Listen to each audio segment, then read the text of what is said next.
네, 정치권은 항상 조용한 적이 없었던 것 같습니다. 그런데 요즘은 유난히 시끄럽지요. 네, 그래서 정치를 색다른 시각으로 집중 분석하는 정치 본색에서 오늘 특별하게 더욱더 심층 분석을 하도록 하겠습니다. 네, 오늘 저는 진행을 처음 맡았습니다. 진행을 맡은 이경입니다. 네, 오늘은 두 분의 고수를 모시고 말씀을 드릴 건데요.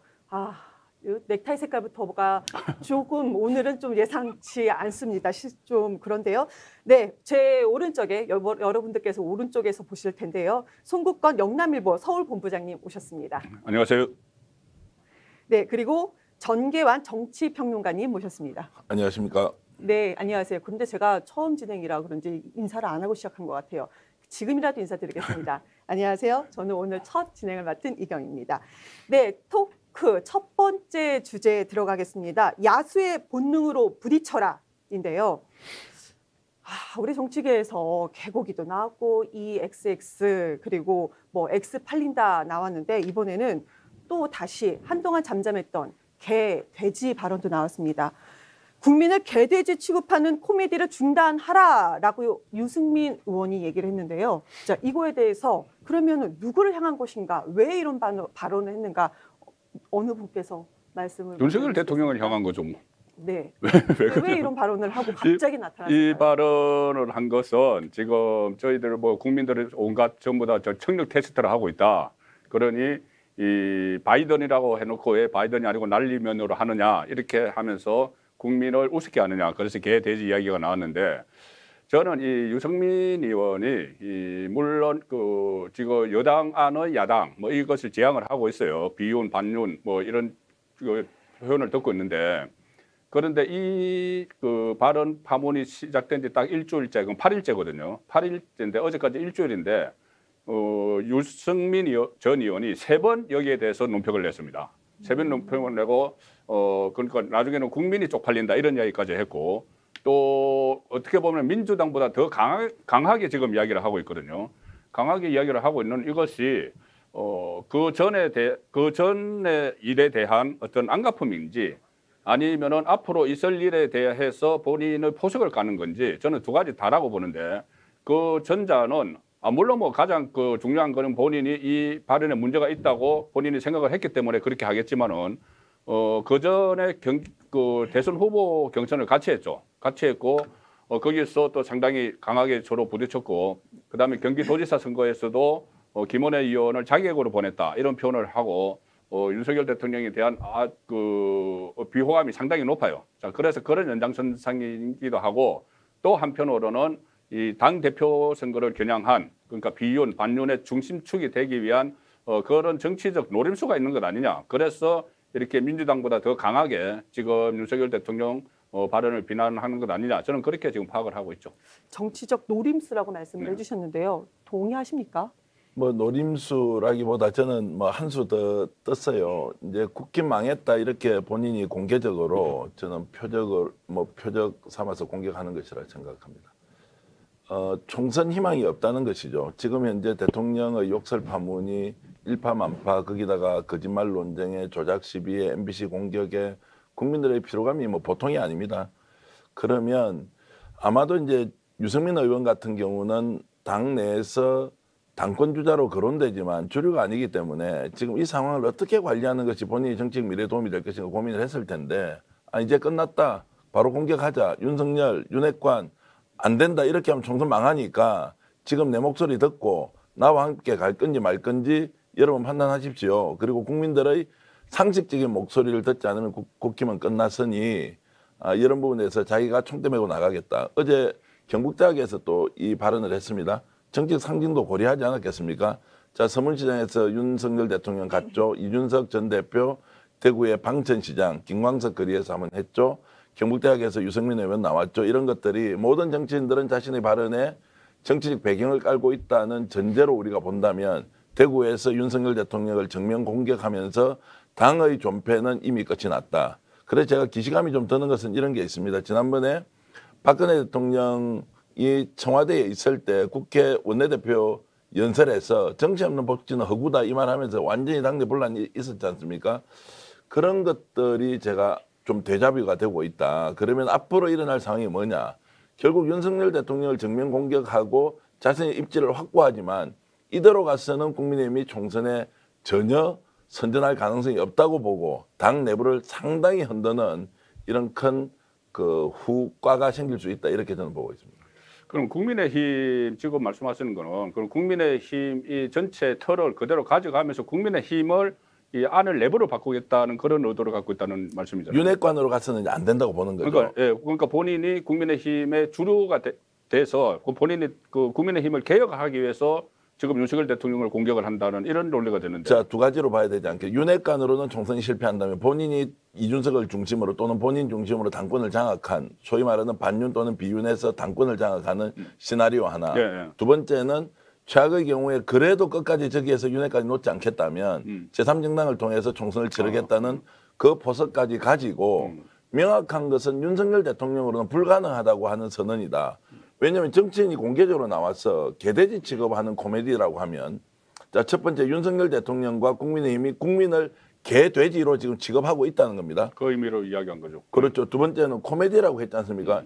야, 너희들은 정치적 행위라고 하지만 내가 봐서는 이건 완전 코미디다, 사기다 이 말 아니에요. 그럼 국민을 개돼지 한다고 생각하고 그는 국힘과 윤석열 대통령. 두 번째, 당신들이 하는 정치는 코미디다라고 하는 것은 사기꾼이다라는 이야기와 똑같기 때문에 이것은 더 이상 정치적 타협을 통한 결과물을 만드는 게 불가능한 상황으로 완전히 줄을 끊고 당신들과 함께하지 않겠다. 그러면 당을 내가 장악하든지 아니면 내가 나오든지 할 텐데 이제부터는 본격적인 권력 투쟁이다.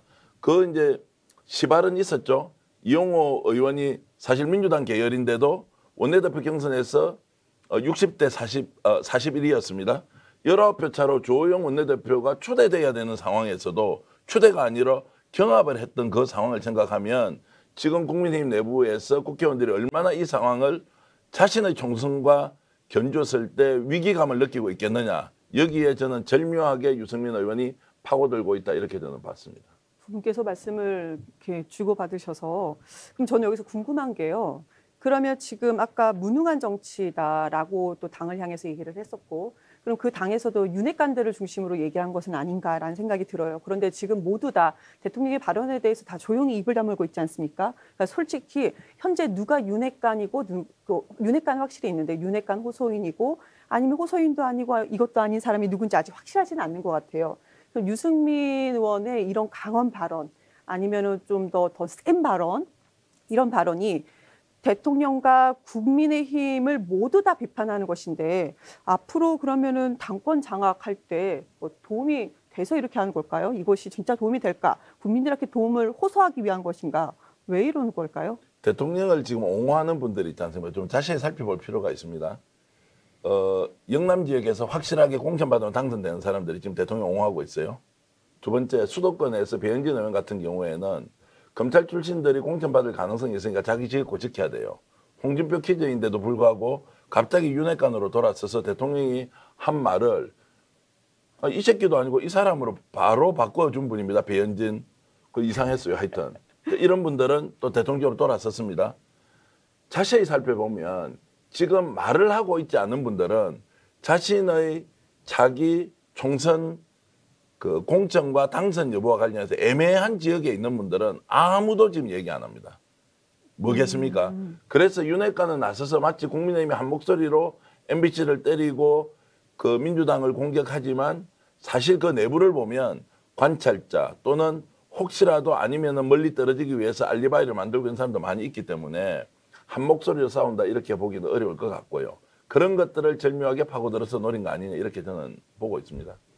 권력투쟁이라면은 가령 예를 들어서 대통령을 정점으로 놓고 그 밑에서 하는 게 권력투쟁이에요. 범여권 안에서 어떤 국회의원이나 정치인이 대통령과 싸우는 거는 권력투쟁이 아니고 그것은 그 아래 내분을 일으키는 겁니다. 가령 예를 들어서 지금 이준석도 그렇고 유승민도 그렇고 윤핵관을 계속 이야기하는데 지금 윤핵관을 어떻게 보면 지금 사라진 상태입니다. 그 장제원은 뭐 임명직 안 하겠다고 하고 그리고 부산에 내려가서 그냥 부산에 있어요. 권성동도 원내대표 그만두고 심지어 윤리위원회 징계 절차까지 밟기 시작을 했습니다.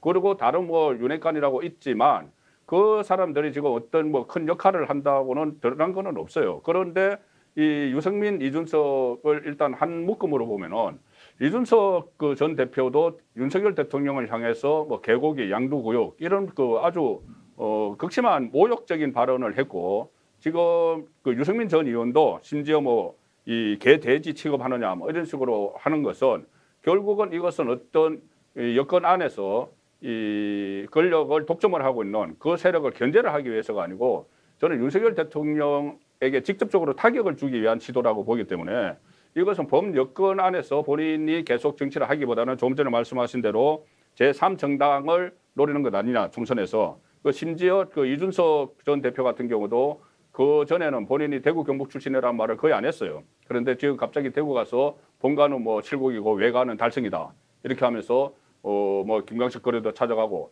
또 유승민 전 의원도 지금 이렇게 하는 것이 그러면 경북대에서 강연을 하고 하는 것이 지금 말씀하신 대로 대구 경북을 기반으로 하는 이 새로운 정당을 만들기 위한 것이라면은 그러면은 지금이라도 국민의힘을 떠나셔야죠. 국민의힘 안에서 이렇게 그 내부를 일으키고 윤석열 대통령 표현대로 내부 총질을 하게 되면은 그것은 이 본인들이 다른 목적이 있어서 이 안에서 대통령을 공격하는 거라면은 그거는 온당치가 않죠. 다른 목적도 말씀 주셨는데 그러니까 정치적인 이제 적통성 문제로 따지면 지금 이제 국민의힘에 혹시라도 지분을 우리가 그냥 감정적으로 이렇게 좀 따져보면 윤석열 대통령에게 지분이 더 많습니까? 아니면 유승민 의원에게 더 많습니까? 아마 저는 가늠하기 어려울 것 같아요. 기간의 크기로 보면 유승민 의원이 당연히 거기에서 지분이 많을 테고 그러나 힘의 지금 논리로 보면 대통령이 훨씬 영향이 큰데 그렇죠. 저는 신당을 창당한다 만다 이것은 당신 하기 싫으면 신당 만들으라고 하는 당위론적인 측면이고 현실적으로는 이 당을 누가 장악할 것인가라고 봤을 때 조금 전에 윤핵관들이 실질적인 영향이 없다. 그 말씀에 동의를 하면서도 그 이유가 윤핵관들이 아무런 영향력을 미치지 못하니까 결국 떠나버린 것이지 이 사람들이 국민적 지지를 받고 당내 기반을 계속 확장하고 있었으면 훨씬 더 영향이 커졌겠죠. 그러니까 존재감이 없어진 것은 무능해서 그런 것이지 실질적으로 조건이 안 되는 건 아니란 말이에요. 근데 그런 상황에서 국민의힘을 누가 장악할 것인가를 놓고 봤을 때는 유승민 전 대표 쪽에서 보면 원내대표 쪽에서 보면 충분히 장악할 수 있다는 판단을 일단 했다고 보는 거죠. 그래서 이 사람들은 나가지 않죠. 두 번째는 어제 이 발언이 이제 개돼지 취급의 코미디까지 했습니다. 자, 윤리위가 어떻게 할 거예요? 자, 권성동 전 원내대표가 지난번에 연수원에서 행사하다가 술 먹었던 것도 이제 윤리위에 올린다 했지 않습니까? 자, 이제 드디어 유승민 전 의원이 개돼지 취급한다고 이제 얘기를 했고 코미디라고 했으면 양두구육 이 새끼 쪽팔린다 이거보다 훨씬 더 큰 거란 말이에요. 그러면 당장 윤리위가 긴급 소집을 해야 돼요. 왜냐하면 거기다가 대통령을 정면 공격하고 당을 완전히 파열 수준이 아니고 파괴하겠다고 정면 공격을 한 이 유승민 당원에 대해서 어떻게 처리할 거냐. 자, 그러면 이것은 가처분 결정과 또 이준석 원내대표 전 대표에 대한 지금 윤리위의 징계와 맞물려서 윤석열은 공격하고 이준석은 좀 보호하고 그리고 자신의 정치적 지분은 최대한 확보하기 위한 종합 좀 선물 세트 또는 종합 공격 무기를 한꺼번에 다 쏟아내는 이런 일거양득의 효과를 노린 거 아니냐 이렇게 저는 봤습니다. 이준석 당대표가 양두구육이란 발언으로 지금 품위 손상이다. 그래서 제명까지도 지금 위기에 처하지 않았습니까? 그런데 더 강한 발언, 센 발언, 개, 돼지, 뭐 코미디 이렇게 나왔습니다. 그러면 이런 상황에서 윤석열 정권이 총선 이전에 혹시라도 무너질 가능성을 염두하고 이렇게 센 발언을 할 수 있다고 혹시 생각은 안 하시나요? 아니 그러니까 최악의 상황은 그것까지 유승민 전 의원은 계산했을지도 모릅니다. 왜 그러냐면 본인이 이미 박근혜 정부 때 박근혜 정부 안에서 내부에서 이렇게 박근혜 대통령에 대해서 비판을 하고 인사 문제도 비판을 하고 인사 문제 사실 제일 처음에 윤창중 대변인 잘못된 인사다 그 비판을 하기 시작한 게 저하고 인터뷰하면서 시작을 했거든요. 제가 신동아의 기사 쓰면서 인터뷰를 했는데 네. 그때 윤창중은 너무 우익이다, 너무 극우다.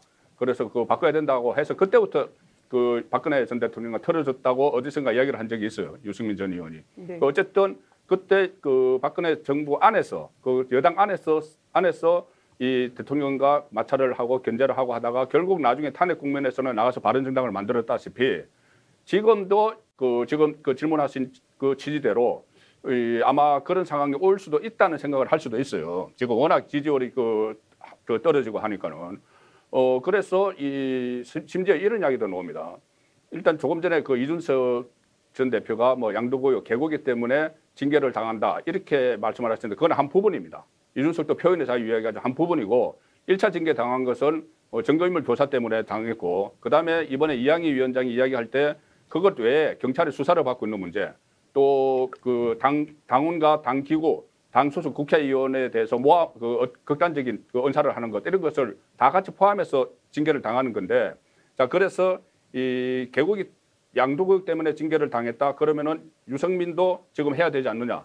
그래서 저는 어떤 생각까지 하냐면은 유승민 전 의원이 오히려 이거 본인이 징계를 받기 위해서 제명을 당하기 위해서 아니 그런 생각을 할 수가 있어요. 이게 일종의 훈장처럼 될 수도 있어요 나중에 윤석열 정권과 부딪혀서 안에서 부딪혀서 뭐 징계를 당했다. 나는 그 윤석열이 나쁜 길로 가기 때문에 바른 길로 가라고 이야기하다가 나는 거기서 탄압을 받아서 제명을 당했다. 이러면은 이준석과 윤석민이 같은 그 훈장을 받게 되는 그런 결과가 될 수가 있어요. 이준석과 윤석열이 제3정당을 창당한다는 얘기를 아까도 말씀을 해주셨고 지금은 징계를 스스로 받고 창당한다 말씀을 아니 그러니까 주셨는데요. 발언의 수위가 너무 세기 때문에 네. 지금 제가 말씀드렸다시피 그 7일 동안 3번 이런 발언을 했거든요. 3차례나 했기 때문에 그냥 단순히 이 비판을 위한 비판이면은 처음에 한번 해서 좀 지켜보다가 다시 한번 하고 이렇게 해야 되는데 7일 동안 3번의 비판을 했으면은 이것은 뭔가 목적이 있다고 봐야 되죠. 네. 저는 유승민 전 의원이 보수의 주류가 될 수 있다. 국민의힘을 실제로 힘으로 장악할 수 있다. 이런 데는 동의하지 않습니다. 다만 지금 국민의힘 내부가 갖고 있는 아주 약한 고리를 하나하나 찾아내어서 이렇게 공격하는 것은 아마 국민들로 하여금 그래도 보수정당 안에서 제할 소리 하는 사람이 있구나. 이런 효과는 확실히 얻을 것 같습니다. 그런데 유승민 의원이 이런 식으로 만약 제명까지 되었다. 전 의원이 또 이준석도 제명이 되었다. 자, 여기에 대해서 당원들이 과연 동의를 할 것이냐. 저는 좀 이것은 좀 지켜봐야 한다. 그래서 아까 신당으로 만들어 나가기 위한 하나의 모멘텀, 동기를 여기에서 만든다고 할 수 있지만 거꾸로 이야기하면 윤석열 대통령과 윤핵관이 신당을 만들어서 나가야 되는 상황이 올 수도 있다는 거예요. 왜냐하면 보수정당을 정통적으로 지지하는 사람이 결국에는 누가 한국의 보수정치를 대표할 것인가의 문제로 갔을 때는 지금 이제 윤석열 대통령의 언행과 태도와 국정운영 능력 그리고 그 주변에서 정말 대통령을 호위하고 있는 윤핵관들의 행태로 봤을 때 과연 거기에 보수를 지지하는 국민들이 손을 들어줄 것이냐 아니면 이준석 좀 싸가지 없지만 유승민 말만 좀 저렇게 하고 정말 포용력이 없지만 그래도 당을 살리기 위해서 누구로 가야 되느냐고 할 때는 저는 국민들 특히 당원들이 결정한다고 봤을 때 더 중요한 것은 결국 다음 총선을 앞두고 있는 국회의원들이 어떤 선택을 할 것이냐에 따라서 결판이 난다고 보면 이것을 단순히 유승민 의원 주도로 신당을 만든다라고 가정할 수 있지만 거꾸로 윤석열 대통령이 살기 위해서 스스로 신당을 만들어서 윤핵관과 손을 잡고 갈 수도 있다. 이런 것도 저는 가정할 필요가 있다고 봅니다. 그러니까 결론은 그건 것 같아요. 지금 집권 여당 아니겠습니까? 대선에서 승리를 한 집권 여당인데 윤석열과 윤핵관이 한 팀이든 그리고 이준석과 그 유승민이 한 팀이든 간에 당은 지금 현재 쪼개지는 걸로 결론이 아마 나는 것 같은데요. 네, 그럼 우리 자연스럽게 좀 두 번째 토크 주제로 넘어가도록 하겠습니다. 네, 두 번째는요. 유승민과 윤석열 제2라운드입니다. 지금 무속 논란도 집요하게 파고드는 국민의힘 내부의 사람들 중에 한 명은 공식적으로 하는 사람 유승민 의원인 것 같은데요. 아무래도 상당히 눈에 가시거리 정말로 쫓아내고 싶은 파내고 싶은 심한 말로는 그런 존재일 것 같은데요. 경선 대선 후보 경선할 때부터 유승민 그 후보가 윤석열 캠프 쪽의 표현으로 빌리자면 상당히 깐죽거렸죠. 그러니까 어쨌든 날카롭게 막 질문을 하고 해서 네.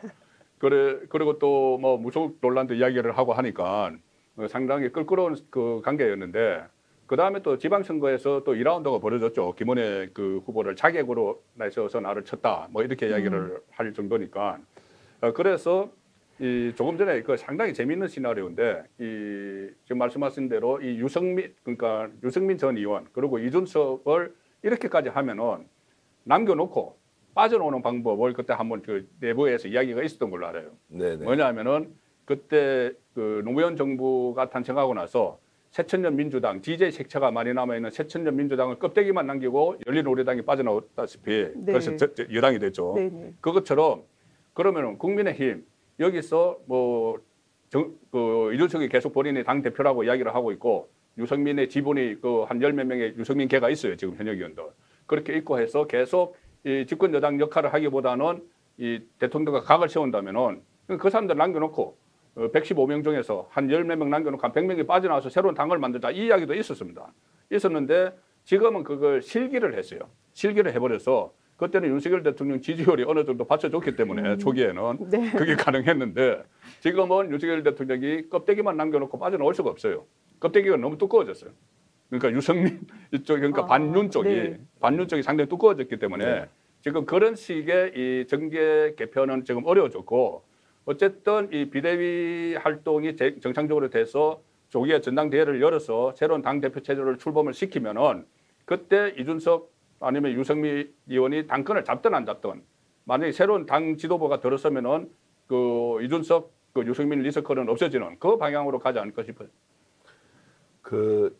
저는 지금 아마 당 내에서 윤석열 대통령과 계속 손잡고 가겠다라고 하는 사람이 줄어들지 늘어나지 않을 거라고 봅니다. 지금 뭐 100여 명 남짓 국회의원들이 다음에 총선에 살아나야 되는데 공천 문제를 떠나서 현재와 같은 지지율 30%로는 도저히 총선에 통과할 수가 없습니다.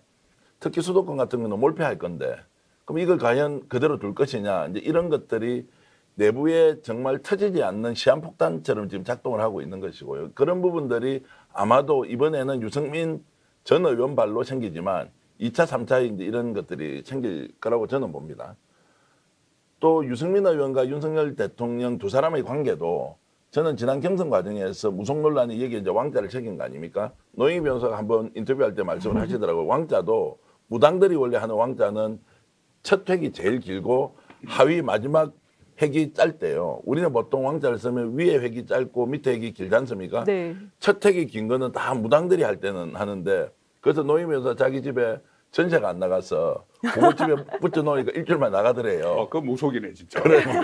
왕자를 거꾸라니까요. 그런 것들을 경험한 사람이 그것 때문에 됐다 안 됐다고 하는 것을 생각할 수는 있지만 본질적으로는 그것은 요소일 뿐이지 그것이 전체를 지배할 수 없다 뭐 이런 것인데 어찌됐든 이걸 집요하게 파고들면서 실제로 경선 과정 TV 토론 끝나고 나가면서 누군지 제가 이야기는 하지 않겠습니다. 어떻게 사람을 벌레 보듯이 보는 저런 새끼가 있느냐고 누가 말씀을 하셨대요. 뭐 추측하십시오. 그 정도로 그것도 XX가 나왔네요. 그렇죠. 그걸 직접 들은 분한테 제가 들었으니까. 윤석열 대통령이 후보 시절에 그 얘기를 했다는 건가요? 그렇죠. TV 토론 과정에서 어쨌든 유승민 의원에 대해서 아니 사람을 벌레 보듯이 보는 놈은 처음 본다고 저 새끼 뭐 이제 이렇게 했다는 설이 있습니다. 방송 끝나고 예. 토론 끝나고 왜냐하면 자신에게는 종교적 행위를 하는 것에 대해서 무속으로 몰고 가면 검찰총장 출신인 대통령 후보가 받아들일 수가 없지 않습니까? 그래서 천공은 그런 사람이 아니다라고 얘기했다는 거 아니에요. 예. 그럼 우리가 뭐 가톨릭, 불교, 그다음에 개신교 신자이듯이 특정한 종교의 지도자의 뜻을 받아들일 수도 있지. 왜 이상하게 보느냐 뭐 이런 것인데요. 인식의 차이를 떠나서 그만큼 그 행위에 대한 유승민 의원의 집요한 공격과 그리고 거기에 대해서 마땅히 대응하지 못하는 데 대한 불쾌감 이런 것들이 남아 있었죠. 그것이 그 다음 싸움판으로 어디 갑니까? 경기도지사에 그래도 유승민과 화해할 기회가 있었는데 유승민이 출마하니까 처음에 원희룡 지금 장관에게 가서 한번 출마하라고 하니까 나는 제주도지사도 했고 더 이상 하기는 그렇다고 하니까 옆에 있던 거는 김은혜 우리 수석한테 맡겨가지고 한번 출마시켜가지고 결국 경선에서 정말 유승민을 이제 지어 누르지 않습니까? 어쨌든 이제 그런 과정들이 계속 쌓여 있었는데 역시나 그 힘의 논리에 의해서 유승민 전 의원이 맥을 못 주고 있다가 이제 드디어 드러나더라도 충분히 자신의 입지를 확보할 수 있다 생각하니까 공격을 하는데 이 공격의 마디가 개돼지 취급하는 윤석열 대통령과 국힘의 윤핵관 두 번째 정치하는 수준이 거의 코미디 같이 하고 있는 저 무능한 집단 이걸로 규정함으로써 이것은 돌아올 수 없는 다리를 완전히 건너고 각자 도생을 위해서 벼랑끝 전쟁을 이어갈 것이다. 이렇게 분석하는 것이 옳다고 봅니다.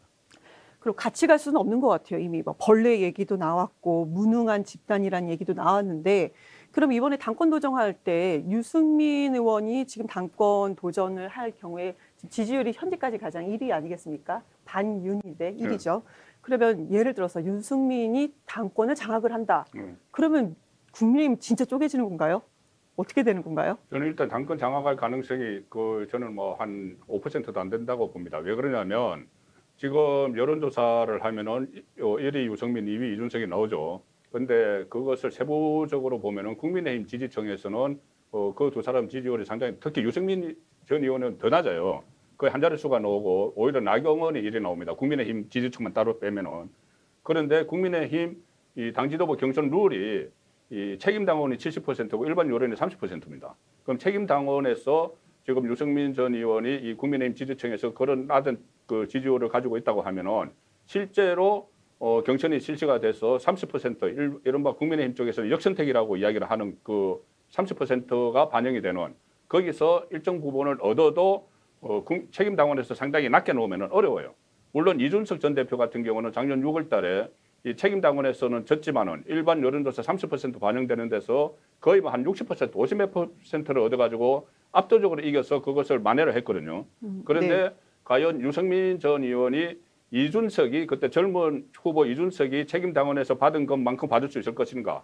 그리고 일반 여론조사 30% 반영되는 데서 그것을 뒤엎을 만큼 압도적인 지지를 받을 것인가? 이렇게 보면은 저는 유승민 전 의원이 당권을 잡을 가능성은 거의 희박하다고 보고 그래도 혹시라도 만에 하나 이 당권을 잡게 되면은 이것은 저는 차라리 윤석열 대통령과 결별하는 게 낫다고 봐요. 왜 그러냐면은 지금 민주당에서 초강성 이 지도부가 계속 윤석열 대통령을 공격을 하고 있는데 여당의 지도부가 이것을 뭐 견제를 한다, 정권을 견제를 한다 이런 명분으로 아니면 혹시 유승민 전 의원도 차기 대권 목표가 아직 있기 때문에 그것을 겨냥해서 현 정권과 살아있는 권력과 차별화를 한다.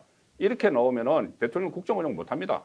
더구나 여소야대 뭐 총선 전에 하고 나서 1년 한 2, 3개월이 더 남아 있죠. 총선까지 새로운 국민의힘 대표가 되고 나서 그 기간 동안 국정 운영 안 돼요. 그래서 만약에 이 대행대표에 출마를 한다면은 윤석열 정권 쪽에서 뭐 원희룡을 차출을 하든 누구를 차출을 하든 그것을 일단 그 상황은 막아야 되는 것이고 만약에 유승민이 당권을 잡으면은 저는 새로운 신당을 창당하는 게 차라리 낫다고 보죠. 그 상식적인 수준에서 보면 지금 유승민 전 의원이 당권 도전한다고 해서 저는 안 된다고 봅니다. 말씀하신 대로 원희룡 뭐 장관을 차출한다든지 뭔가 신친윤 중에서 당의 그래도 어느 정도의 개혁성을 담보할 수 있는 사람이 나오면 된다고 저는 생각하는데요. 근데 그 상식적으로 이루어지지 않지 않습니까? 모든 게 지금. 그 비상식적으로 가는데 권성동이 당대표 나오겠다. 조호영 원내대표가 당대표 물론 이제 당대표 나올 수 없죠. 임기가 1년 있지만. 그런 분들이 만약 나와가지고 윤석열 대통령을 적극 옹이하지 않으면 당이 끝나기 때문에 무조건 당권 잡아야 된다고 이렇게 가지 않습니까? 그런 비정상적인 상황이 됐을 때 과연 당원들이 어떻게 갈 것이냐. 저는 두고 봐야 된다고 보는 쪽이죠. 그래서 지금 현재 유승민 전 의원이 공격 일변도로 나가는 것은 당대표가 되겠다는 것이 아니라 현재 허물어져 가고 있는 윤핵관과 윤석열 대통령 주위의 상황들을 최대한 적나라하게 드러내서 공격의 포인트를 지금 쌓아가고 있다. 그 다음에 어떤 상황이 있던 자신에게 유리한 상황들이 저는 벌어질 것이라고 기대하고 있을 거라고 봅니다. 이준석 지금 전 대표가 아무 소리 안 하지 않습니까? 지금 이 상황에서. 왜냐하면 이것은 자신의 가처분 문제와 윤리위 징계 문제가 있으니까 드러내봐야 손해다. 그 사이에 지금 절묘하게 유승민 전 의원이 나왔습니다. 그러면 어느 정도 손을 잡고 가겠는데 정상적인 상황에서는 절대 당대표가 안 되겠지만 비정상적 상황이 연출이 되어서 과도하게 윤핵관이 개입한다. 그때는 당대표가 될 수 있고 당을 장악할 수 있다. 이렇게 저는 가능성을 예측하고 있을 것이다. 이렇게 분석하겠습니다. 당대표가 되는 방법은 그 방법이 있고 또 하나의 방법이 있어요. 이 윤석열 대통령과 관계를 개선하는 겁니다. 관계를 개선해서 지금은 물론 뭐 이 파문에 대해서 뭐 이틀에 한 번씩 이렇게 맹비난을 하는 이런 평가를 뭐 SNS 글을 올리고 하지만 강연도 하고 하지만은 그게 아니고 정말 이 여당을 그러니까 이 보수 진영 정권을 윤석열 정권을 잘되게 성공하도록 하기 위해서 내가 여당 대표를 맡으면은 윤석열 그 정부와 대통령과 적극적으로 협조를 하고 또 여당으로서 역할을 다 하겠다. 이런 메시지를 계속 반복해서 내면은 윤핵관이 이 당권을 잡는 것보다야 보수 진영 전체 쪽에서는 그래도 저 외연 확장성이 있는 이 유승민이 당 대표를 잡는 것이 장기적으로 더 유리하기 때문에 그런 선택을 할 수가 있죠. 그런데 과연 유승민 전 의원이 그런 메시지를 발신을 하고 그런 마음속에 그런 의지가 있는지 그 부분은 좀 별개 문제로 따져봐야 될 문제. 저는 거꾸로 여쭤보고 싶은 게 유승민 의원이 그런 의지가 없는 것인지 윤석열 대통령이 그 의지가 없는 것인지 좀 따져봐야 될 것 둘 다 같은데. 없는 것 같은데. 둘 다 없다고요? 저는 오히려 정치적으로 보면 윤석열 대통령이 그런 의지가 전혀 없다고 저는 보고 있죠. 왜냐하면 유승민 의원은 이미 권력이 없는 사람이고요. 바깥에서 변방해서 그것도 배지도 아니란 말이에요. 어찌됐든 정치를 하겠다는 의지는 있고 대통령까지 한 번 더 도전해보고 싶은 사람이니 어느 정도 적당한 선에서 손을 잡자고 하면 안 잡을 수가 없죠. 고집으로 정치를 할 수는 없는 것이니까요. 현실에서는 어쨌든 권력의 여러 가지 힘의 이제 양태를 활용해서 가야 되는데 지금 윤석열 대통령이 여기 자신을 벌레처럼 보고 있는 새끼하고 할 수 없다 이렇게 하는데 그러니까 유승민 그 전 의원이 먼저 마음을 풀어야죠. 지금 하는 것은 윤석열 대통령 입장에서 보면은 이 분풀이 하는 거거든요. 예. 그 대선 경선이나 아니면 그 경기도지사 경선에 대해서 분풀하는 걸로 보여요. 그런데 이 수위가 어느 정도까지 가야지 나중에 윤석열 대통령도 손을 내밀 수 있지. 이 개돼지 이야기까지 나와버리면은 그러면 그 손을 내밀기가 어렵죠. 그러니까 유승민 전 의원이 좀 수위를 조절할 필요가 있어요. 정말 진정으로 이 보수 진영의 여당 대표가 돼서 뭐 개혁 보수든 그렇게 할 의지가 있다면은 수위를 좀 조절해야 돼요. 송국근 본부장이 두 분하고 다 친하니까 어찌됐든 보수 정당도 잘 되어서 민주당도 잘 되고 두 분하고 다 안 친합니다. 잘 알지 않습니까? 그런 말씀 좀 적극적으로 하셔가지고 이렇게 싸워가지고 제일 좋아할 사람들 민주당 지지자들 걱정이 제일 많은 사람들은 국힘에 있는 그렇게 되겠죠. 분들 네. 그리고 중도층에서 국힘을 지지했던 분들 그러니까 지금 어떤 현상이 벌어지느냐 어제도 30% 지지율을 이제 면밀히 검토를 해보면 지지율 30%인데 60대 70대로 높아질 또 지지율이 더 높아지고 있어요 대통령. 왜냐하면 무너질까 싶어 겁나는 거예요. 그것만은 막아야 된다. 그런데 젊은 사람들은 지지율이 좀 빠지고 있고 이제 이런 상황에서 유승민 전 의원조차 이렇게 적극적으로 같이 해서 대통령을 공격하면 불안감이 훨씬 높아지니까 이것을 어떤 식으로든 국힘 내에서 좀 풀어라 이거를. 그러려면 이준석을 죽이면 또 안 된다는 이야기 또 나오는 거예요. 손을 내민다는 것은 제가 알기로는 권력을 더 많이 가진 사람이 먼저 손을 내밀어야 되는데 자꾸 유승민 의원한테 먼저 대통령한테 손을 내밀으라고 아니, 수위 말씀해 조절을 좀 주시네요. 하라는 수위 조절을 해야지. 그러니까 손을 내밀 수 있도록 손을 내면은 손을 잡을 준비가 돼 있는 걸 보여줘야 된다는 거죠. 그러니까 이것은 손을 내미는 것은 가진 사람이 주는 것은 관용과 포용이고요. 없는 사람이 주는 것은 굴욕이고 또 친교예요. 그러니까 수굴이고 꿇어 앉아 있어야 되는데 무릎 꿇어라 그건가요? 그래야 손잡고 가서 저 사람이 드디어 내 사람이 됐구나라고 확인하고 계속 데리고 갈 텐데 네. 그 액션이 없는 이상은 괜히 손잡았다가 유승민이 언제 자기 뒤통수 때릴지 모르는데 그렇죠. 그 생각을 하니까. 어떻게 가져가느냐. 뒤통수는 솔직히 윤석열 대통령도 유승민이 무릎을 꿇었는데 나중에 뒤통수를 윤석열 대통령이 칠 수 있는 거 아닌가요? 유승민 의원도 그 무릎을 꿇지 않으니까 국민을 개대시 취급한다고 그럼 이렇게 두 분은 끝까지 같이 갈 수는 없는 것 같은데요. 그러니까 현재는 평행선을 달리는 게 맞아요. 현재는 평행선을 달리는데 달리다가 누구 한 사람이 이것이 아니면은 자기가 정치적으로 살 길이 없다고 생각했을 때 이쪽을 쳐다볼 사람이 있을 거예요. 둘 중에 한 사람이. 네. 누가 한쪽에 쳐다보면은 마주 쳐다보면은 그때는 이제 뭐 해피엔딩이 되는데 지금 상황에 이렇게 개돼지 이야기까지 나오고 또 무속까지 이야기 막 계속 나오고 하면은 계속 평행선으로 갈 수밖에 없는 거죠. 현재는 평행선이라고 그러면 두 번째 토크는 이렇게 마무리를 하겠습니다. 자, 세 번째에 들어갈 텐데요. 더 좀 센 얘기가 나오지 않을까 생각을 합니다. 비윤에서 반윤으로입니다. 지금 현재는 평행선이 옳다라고 만약에 말씀 주셨으면은 그럼 유승민과 이준석이 같은 뭐 동고동락의 시즌 2 뭔가 만들어질까요? 어떻게 될까요? 근데 그 유승민, 이준석 이 두 사람의 관계는 뭐 다 아시다시피 유승민 전 의원의 친구 아들이죠. 이준석 전 대표가. 그리고 이준석 전 대표가 사실 박근혜 퀴즈로 등장하기 전에 가장 먼저 정치권에 얼굴을 내민 게 유승민 국회의원실의 인턴이었어요. 그래서 아마 제 짐작으로는 박근혜 비대위에 이렇게 그 포함시킨 사람도 유승민 전 의원 아닌가 싶은데 확실하진 않지만은 그런데 그 두 사람의 지금 보면은 어떻게 보면은 이 비윤에서 반윤으로 돌아서는 것은 두 사람 다 똑같아요. 똑같지만 과연 두 사람이 손을 잡을 수 있을 것인가? 여기에 대해서는 저는 상당히 좀 가능성을 낮게 봅니다. 그 공통점이라는 것은 반윤이라는 공통점밖에 없는데 일단 저 세대 차가 나니까는 생각 차이가 상당히 많아요. 제가 알기로는 상당히 생각 차이가 많고 그래도 유승민 그 전 의원 같은 경우는 좀 어떻게 보면은 합리적으로 정치를 그 좀 하려고 하는 그리고 또 개혁 성향이지만은 일정 부분은 선을 넘지 않으려고 하는 뭐 그런 측면도 있지만 이준석 전 대표는 마치 게임을 하듯이 이 정치를 하거든요. 정치 게이머 같아요. 제가 볼 때는. 그래서 아니 저는 용어들도 거의 뭐 정치 게임 용어로 많이 써요. 그래서 이 두 사람이 같은 배를 타기는 좀 어렵지 않나 싶은데 다만 하나 이 공동의 목표가 윤석열 전 대통령이라고 확실하게 됐을 때는 저건 뭐 아군이다 이렇게 되니까 그때는 손을 잡을 수가 있지만 지금 현 단계로서는 두 사람이 같이 정치적 동반자가 되기는 저는 어렵다고 봅니다. 저도 비슷한 생각인데 이 유승민 전 의원과 이준석 전 대표는 각기 다른 목표를 향해서 일시적으로 한 배를 탈 수는 있을 것 같아요. 일시적으로요. 예, 네. 제가 알기로는 유승민 전 의원이 아직까지 이준석 전 대표를 정치적인 가능성은 있는 사람이지만 나와 동급으로 놀 만한 것은 되지 않는다 생각하고 있을 거고요. 왜냐하면 처음에 본인이 이제 이렇게 초대해서 정치판에 이제 안내를 했던 사람이고 또 아버지 그 친구의 아들이잖아요. 근데 이제 좀 놀라운 건 제가 이제 좀 들었던 이야기인데요. 이준석 그러면은 전 대표는 유승민 의원에게 평소에 전화를 해서 조언을 구하거나 아니면 아버지의 친구로서 대우를 하느냐? 안 했다고 전혀 들었어요. 아니라는 거예요. 맞아요. 전혀 아니래요.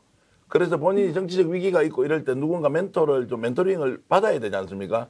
하지 않는다는 거예요. 왜냐하면 이미 이준석은 자기 스스로 정치적인 영도를 이만큼 확보하고 또 무게를 이 정도 가지고 죽는 당을 살렸고 정권을 창출했다고 본인은 확고부동하게 믿고 있기 때문에 그분은 그분이고 나는 나지. 우리 아버지의 친구이기 때문에 내가 존경을 표시한다거나 평소에 뭔가 조언을 받거나 또는 그분의 큰 그늘 아래서 정치하는 사람이라고 인식을 아예 안 한다는 거예요. 그래서 우리 바깥에서 보면 이 두 분이 어느 정도 좀 나쁜 말로 하면 내통하는 것처럼 보이지만 전혀 소통을 하지 않고 혹시 어떤 이야기를 전달할 때 유승민 전 의원이 제3자를 통해서 이준석에게 어떤 조언을 하라 이렇게 한다는 거예요. 그래서 우리가 이 두 사람이 지금 현재 반윤이라는 그 이름 하에서는 묶일 수 있지만 실제로 정치적 미래를 함께 결의하면서 갈 만한 정도의 특수관계냐 그것은 아니라고 보는 것이 합리적이다 이런 말씀을 드리겠습니다. 그럼 어떡한가요? 그럼 이준석과 윤석열이 우리는 지금 원팀처럼 계속 얘기를 했었는데 예. 그러면 일시적으로 같이 갈 수 있다라고는 좀 볼 수 있을 것 같아요. 자, 그럼요. 지금 그 대통령을 향해서 비판과 사과 요구를 유승민이 하고 있지 않습니까? 근데 지금 여기 댓글에서도요, 이거 있습니다. 김학의 때도 그렇고 참 개꼴입니다. 이런 표현을 했었는데 누가 더 상식적인 정치를 한다고 생각하십니까? 대통령과 유승민과 비교했을 때? 대통령은 정치를 하는 게 아니고 통치를 하고 있죠. 대통령이 진짜 통치를 한다고 생각하세요? 전 가장 정치를 하는 사람이 지금 대통령 같은데요. 이것은 이제 그 사안마다 따로 평가를 해야 되는데 가령 지금 그러면 논란이 되고 있는 이 문제만 가지고 제가 두 사람의 스타일을 한번 볼게요. 자, 사과를 해야 된다. 유승민 전 의원은 계속 그렇게 이야기를 하고 있죠.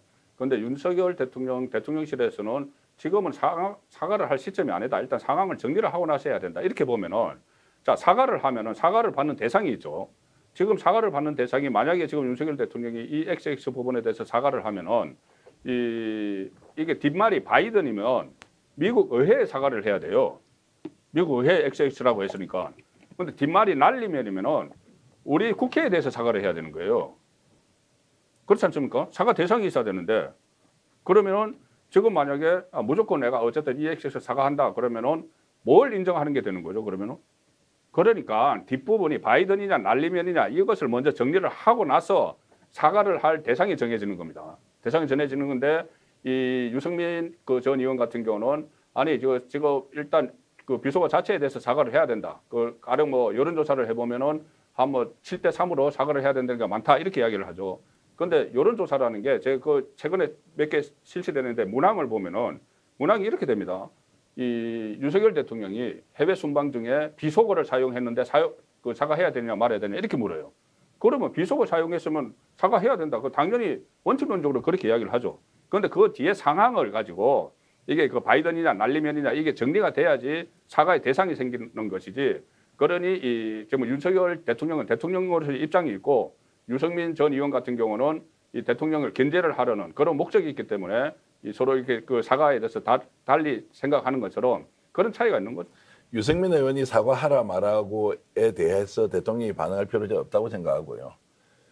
그 본인이 한 말을 기억을 못 한다는 거 아니에요. 그래서 우리가 녹음기를 다 틀어서 전 국민들이 들으면 대통령님 이런 말이 녹음되어 있으니 한번 들어보세요라고 하면 자기 목소리인지 그런 말인지 아닌지 본인이 판단할 거 아닙니까? 그런데 뒤에 거는 그런 말 한 적 없고 앞에 거는 기억 안 난다 이렇게 이제 해버리니 이걸 가지고 그 뒤에 날리면 바이든 이 논쟁으로 온 나라를 갈라치기 해서 너는 민주당 지지자니까 바이든으로 들리고 국힘의 지지자니까 날리면 들린다. 이 논란을 시발했던 대통령이 그냥 포괄적으로 사과하면 되는 겁니다. 국민 여러분 그렇게 들었으면 불편하셨을 텐데 제가 유감입니다. 무슨 미국에 있는 의회나 한국 국회에 왜 사과합니까? 그냥 국민들이 그렇게 들었으니까 이거 논란 가니까 좀 유감이고 다음부터 이런 거 좀 안 하도록 하겠습니다라고 하면 그 인정도 아니고 부인도 아니죠. 우리가 보통 전략적 모성 이런 이야기 하지 않습니까? 그렇게 해서 넘어가면 될 일인데 왜 가만히 있는 MBC를 공격을 하고 MBC가 가만히 안 있었죠. 언제 자막을 달았으니까. 아니 자막이야 모든 언론이 달았는데 가장 먼저 속보 우리 속보 경쟁을 하는데 제일 먼저 달았어. 그걸 자 바이든으로 다 이해하고 그냥 달았습니다. 그래서 이제 너 조작했네. 그래서 너는 원래 한통속이네. 알고 보니까 자파네. 그래서 너희 다 죽어봐라. 한 놈만 때려 죽이자. 나머지 JTBC, SBS, KBS 다 달았는데 그걸 빼놓고 그놈만 두들겨 패자고 또 국회의원들이 달려가서 MBC 앞에 시위하면서 돌아오면서 아이고 이러면 이제 방송 잘 나오겠지. 이 말이나 하고 돌아오고. 그 말을 했습니까? 아니요. 제가 거기 있는 기자한테 들어보니 그만큼 그 말을 했다는 것이 아니라 그런 정도로 일단 오늘 보도용어로 그냥 나갔다는 거예요. 막 격분해가지고 MBC를 깨부술 듯이 사장실에 항의 방문하고 너희들 죽는다고 하고 왜 우리 이 정권을 이렇게 흔드느냐 이렇게 하지 않고 카메라 있을 때만 앞에 피켓팅하고 소리 내고 그냥 조용히 가버린다는 거예요. 이게 진심이냐는 거예요. 제가 지금 빨간 넥타이를 메고 있지만은 제가 국민의힘 당원도 아니고 예. 국민의힘을 열심히 지지하는 사람도 아니고 당원도 아니시군요. 기자입니다 저는. 네. 그런데 이 지금 윤석열 대통령이 이 문제에 대해서 강하게 지금 대처를 하는 것은 비단 이 문제에 국한된 게 아닙니다. 본인이 윤석열 정부가 출범하고 나서 지금 이제 4개월, 5개월 됐는데 그 사이에 뭐 취임 20일째부터 탄핵 이야기가 나오기 시작했어요. 민주당에서. 취임 초부터 탄핵 이야기가 나오고 이번에 해외 순방을 갔는데도 저도 해외 순방 한 30번 따라다녔는데 그 대통령 해외 순방을 이렇게 임기 초반에 해외 순방 갔는데 사사건건 막 그 시비를 걸고 심지어 가짜 뉴스 만들어내고 이런 상황에서 대통령 흔들기를 한다. 그러니까 대선 불복까지 보고 있어요. 지금 그 대통령실에서는 대선 불복을 하는 듯이 뭐 엘리자베스 여왕 조문 문제도 그렇고 그것을 다 무속과 연결시켜서 공격을 하고 이런 것이 그냥 단순히 뭐 바이든 날리면 이 문제가 아니고 전반적으로 정권에 대해서 발목 잡기를 하고 거대 야당이 행포를 부린다고 그런 판단을 하기 때문에 여기서 밀릴 수가 없는 거예요. 윤석열 대통령 입장에서는. 그러니까 저도 그 부분은 제가 좀 반론을 제기하면요. 그렇게 걱정하는 분들이 저는 있다고 생각합니다. 국힘을 지지하는 또는 당 핵심 관계자 또는 정치에 굉장히 노련미를 가지고 있는 전략가들이 이번에 밀리면 죽는다 이런 생각할 수 있다고 봐요. 그러나 이 생각이라는 것이 일부분에서는 그렇게 할 수 있지만 다수 국민들이나 상식을 가진 국민들은 그렇게 보지 않는다는 거예요. 그러면 대통령이 지금 누구를 보고 가야 되느냐. 이번에 밀리면 결국 좌파들의 준동에 의해서 탄핵으로 가서 우리는 끝나니까 끝까지 방어하자. 오히려 방어벽을 치고 스스로 살겠다고 인정하지 않는 이것 때문에 사실은 그 방어벽이 무너질 가능성이 높지. 아무것도 아닌 해프닝이지 않습니까? 그냥. 사담이라고 했다면서요. 사담도 그렇게 하면 안 되지만 그것도 또 관점의 차이입니다. 그 말했으면 뭐 좀 그렇게 들렸으면 좀 미안합니다. 또는 뭐 유감입니다. 아이고 앞으로 이런 일 안 하도록 하겠습니다. 근데 외교 성과 없다고 하는 것에 대해서는 저희들 반론이 좀 있습니다. 한번 들어봐 주십시오라고 대통령이 직접 국민한테 얘기했는데 민주당이 거기서 역공을 하고 좌파들이 준동해서 봐라. 너 욕한 거 맞네. 아니면 너 외교 성과 없으니까 물러나라. 이렇게 하면 오히려 그 사람들이 더 역공을 맞게 되는데 그런 상식적인 수준에서 접근하는 것이 맞다고 보고 저는 적극적으로 조언을 드리는 겁니다. 민주당이 지금 상식선에서 그 대응을 하지 않습니다. 다른 예를 들어서 이재명 그 법적으로 당 대표가 법적으로 기소가 됐는데 그걸 왜 갑자기 그 대통령 배우자 특검하고 그 맞벌이를 놓는 이런 상황이잖아요. 대통령 배우자가 지금 뭐 이야기하는 거 도이치모터스 무슨 뭐 이런 거 전부 다 코바나 컨텐츠 아니면 학력 경력 부풀리기 이거는 대통령과 윤석열 대통령과 결혼하기 전에 있었던 일들이에요. 그 결혼하기 전에 있었던 일을 지금 갑자기 이 특검까지 간다고 이렇게 그러니까 만약에 이재명 대표에 대한 기소가 없었으면 그렇게까지 안 갔겠죠. 기소를 하니까는 그렇게 맞벌이를 놓고 이런 상황인데 이 상식적으로 지금 대응을 하지 않아요, 민주당은. 그 이제 다음에 한번 기회 정말 주시면 제가 우리 진행자 모시고 한번 토론 검찰 수사가 네. 이게 과연 공정한가 이건 좀 다른 문제여서 갑자기 이제 물타기가 되는 것 같아서 죄송한데요. 어찌됐든 저는 이제 이재명 대표나 민주당이 비정상적인 부분이 있다는 것도 저는 인정을 하는데 그 인정이 된다고 해서 윤석열 대통령이 한 발언이 없어진다거나 그것에 대한 대응 방법이 원래 야당이라는 존재가 우리를 막 못 죽여서 안달이 난 사람이니까 혹시라도 조금이라도 약점이 잡히면 안 된다는 것에 빠져 있는 순간 실제로 이 상황을 넘어설 수 없다는 거예요. 그냥 단순한 인정, 단순한 유감 표명으로 다른 논쟁으로 가야 되는데 거기에 발목이 잡힌 것은 지나치게 극소수의 전략가들이 얘기하고 있는 이 정권에서는 만약 야당에게 발목 잡히면 끝난다. 그래서 어떤 경우에도 인정하지 않는다는 이 선택을 하는 것이 잘못됐다고 제가 반복적으로 지적을 하고 있는 겁니다. 제가 민주당 얘기가 나와서 제가 민주당 대변인실에 있는 입장에서요. 무슨 드리고 싶은 얘기는 상당히 많으나 지금은 제가 사회를 맡은 자리여서 그 부분에 대해서는 길게 말씀드리지 않겠습니다. 그런데 좀 개인적으로 국민을 갈라치기 시작하는 것이고 쉽게 사과할 수 있는 문제를 뭐 아니다, 잘못 들었다, 전문가들은 뭐 이거를 분간하지 못했다 이런 식으로 나오는 것은 대통령실이고 대통령이라 시작합니다. 그렇게 생각을 하고요. 근데 요즘에 지금 저는 그거 이제 사회기 싫어 하나 말씀을 드리고 싶어요. 마무리를 제 발언은 여기서. 요즘에 그 대통령이 아나바다가 뭡니까라는 거 있지 않았습니까? 그거에 대해서 바꿔서 다시 쓰자. 네, 근데 아나바다가 뭡니까? 근데 거기에 지금 말씀 주신 대로 그것은 아나바다의 참 뜻입니다. 근데 거기에 많은 댓글들 중에 좋아요가 상당히 많이 있었던 댓글이 있었어요. 한번 운을 한번 띄워주시겠습니까? 아무리 들어도 나는 바이든으로 들린다. 다시 들어도 바이든이야. 라는 것으로 저는 마무리하고요. 그럼 두 번째 제가 이제 다른 또 질문을 또 드릴게요. 지금 현재 그럼 돌아가는 것이 이상합니다. 창당이니 탈당이니 얘기가 계속 나오는데 그럼 바른미래당 시즌2 아니면 또 국민의힘 시즌2 이렇게 갈 가능성이 있는 것인가? 그럼 여기에 주인공은 또 누가 될 것인가? 어떻게 생각하십니까?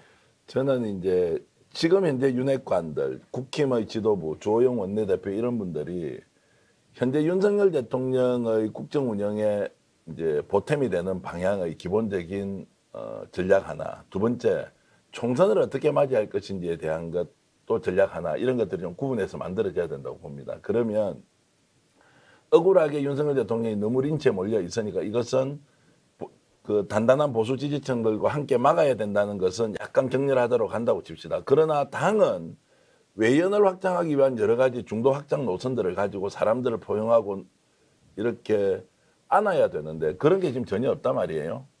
자, 그러면 국힘 내부에서 지금 현재 국회의원들이 자기 사는 일 외에는 아무것도 신경 안 쓴다. 실제로는 윤석열 대통령이 잘 되고 안 되고는 잘 돼야 된다고 말만 하지만 실천으로서 뭔가 보탤 수 있는 정치 역량 또는 정치적 능력을 키워주는 일은 하고 있지 않다. 이렇게 보면 지금 유승민 의원이 자기의 당권을 잡든 말든 이 문제 이전에 어떤 식으로든 국힘 내부에서 컨센서스 동의를 구하고 어떻게 하면 국정 운영 동력을 확보하고 자기들이 중도 확장의 노선을 펼쳐낼 것인지를 진지하게 고민해야 할 때다 이렇게 저는 보고 있습니다. 시간이 좀 짧은데요. 바른정당 시즌2라는 말 나오는 자체가 저는 굉장히 위험하다고 봅니다. 바른정당이라는 게 박근혜 정권 탄핵을 위해서 만든 정당이잖아요. 그렇다면 지금 그 유승민 전 의원이 그때 주도적으로 역할을 했는데 다시 또 새로운 정당 결사체를 만든다. 바른정당 형태에. 그러면은 윤석열 정권 탄핵까지 연상이 되기 때문에 그 상황까지는 가지 않아야 된다고 보죠. 네, 오늘 아주 뜨거운 말씀 감사합니다. 저는 국민의힘에 이거 간단하게 이 말씀 드리고 싶습니다. 지금 집권 여당입니다. 탈당을 하든 창당을 하든 국민의힘 내부 사정인데요. 우선은 민생을 우선해 주시기 바라겠습니다. 네, 오늘 저는 처음 자리를 사회를 맡았는데요. 두 분의 고견 감사합니다. 여러분들도 즐거운 시간 되셨길 바라겠습니다. 다음 주에 또 뵙겠습니다.